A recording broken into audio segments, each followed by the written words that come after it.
अमरोहा जनपद में राष्ट्रीय राजमार्ग बाईपास स्थित श्री वेंकटेश्वरा संस्थान में यूपी पुलिस के संयुक्त तत्वावधान में देश एवं दुनिया में बढ़ते साइबर अपराधों के मकर जाल को तोड़ने एवं आजमानस को साइबर अपराधों को रोकने के प्रति जागरूक करने के उद्देश्य से राष्ट्रीय साइबर सुरक्षा कार्यशाला 2026 का शुभारंभ किया गया। 15 दिनों तक चलने वाली इस राष्ट्रीय कार्यशाला में देश भर से आए 550 से अधिक प्रतिभागियों को देश के जाने माने साइबर एक्सपर्ट साइबर अपराधों की रोकथाम के गुर सिखाएंगे। कार्यक्रम के समापन पर अभ्यर्थियों को यूपी पुलिस की ओर से सर्टिफिकेट एवं विश्वविद्यालय की ओर से 3 क्रेडिट प्रदान किए जाएंगे।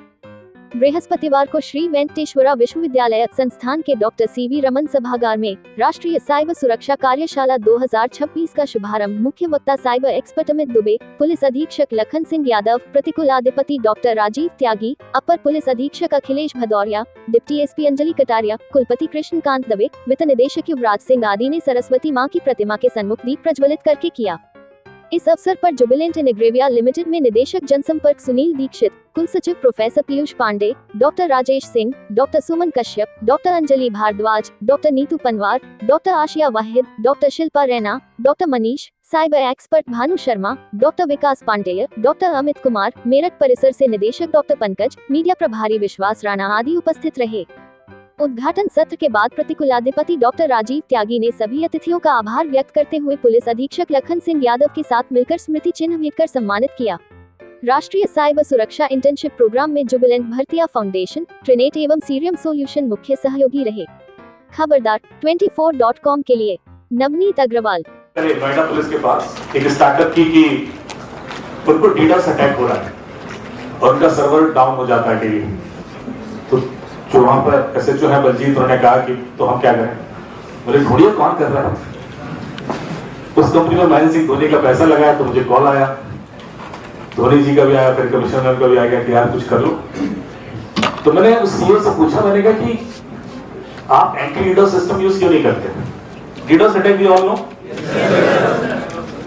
हर सर्वर की एक कैपेसिटी है, उस सर्वर को उससे ज्यादा रिक्वेस्ट भेजोगे तो वो हैंडल नहीं कर पाएगा, वो डाउन हो जाएगा। This is DDoS attack, distributed denial of service. Denial of service, I can't handle any more request. तो उन्होंने कहा साहब हम एंटी डीडोस सिस्टम यूज करते हैं, उसके बावजूद ऐसा हो रहा है। मैंने कहा फिर क्यों हो रहा है। तो आप मुझे 2 हफ्ते का ट्रैफिक भेजिए। हर सर्वर जिसको भी आप रिक्वेस्ट करते हैं वो आपका आईपी एड्रेस कब एक्सेस किया, कितनी देर एक्सेस किया, मेंटेन रखता है। इसको बोलते हैं ट्रैफिक लॉग। 2 हफ्ते का भेज दिया।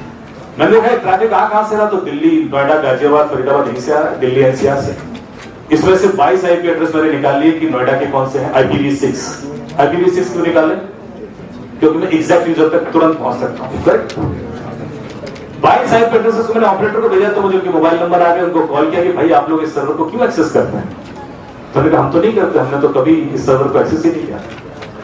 तो मैंने उनको कमिश्नरेट बुला लिया, उनके मोबाइल स्कैन किए तो हर एक के फोन में एक मैलवेयर निकला, उसका नाम है Cloud9 मैलवेयर। आप लोग लिख लीजिए, Cloud9 malware is a Russian KPT group malware जो आपके ब्राउजर से ऑटोफिल डिटेल चुरा लेता है और डीडोस अटैक भी कर सकता है किसी सर्वर पर।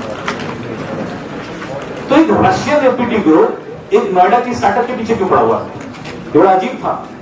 तो मैंने जिन लोगों के मोबाइल हैक हुए थे, जिन्होंने हमेशा इन लॉजिस्टिक्स के लिए इतना बढ़ चढ़ के वो हमेशा तैयार रहते हैं, बिना उनके सहयोग के कभी भी ऐसा कार्यक्रम हम लोग संपन्न नहीं करा पाते। मैं अभी अमित जी से बात कर रहा था। मैं जब इस सेवा में अब से लगभग 20 साल पहले आया था, तो हमारा जो मेजर जो क्राइम के थे वो सब प्रॉपर्टी क्राइम जो रोड साइड होता था।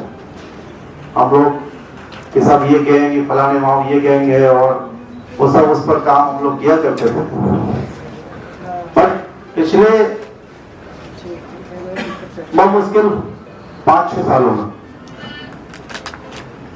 साइबर क्रिमिनल्स इतना तेजी से अपडेट हुए हैं कि हमारे कुछ एरियाज इंडिया के जो हीनियस क्राइम के लिए बदनाम थे, पता नहीं आप लोगों ने बाबरिया नाम सुना है कि नहीं।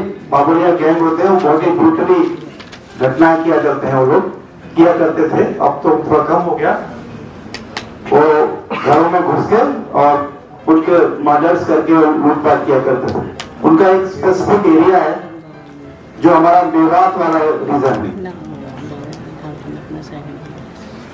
वहाँ पर वो उनको एसपी सर हैं जिनके मार्गदर्शन के बगैर ये इतने बड़ा इंटर्नशिप प्रोग्राम को शुरू करना भी संभव ना हो पाता। इसको देख के बहुत एनकरेजमेंट मिल रहा है। और सबसे पहले मैं जो इंटर्न्स जिन्होंने पास्ट ईयर यहाँ से सर्टिफिकेट कोर्स करके गए थे, उनके एक्सपीरियंस सुन के बहुत अच्छा लगा।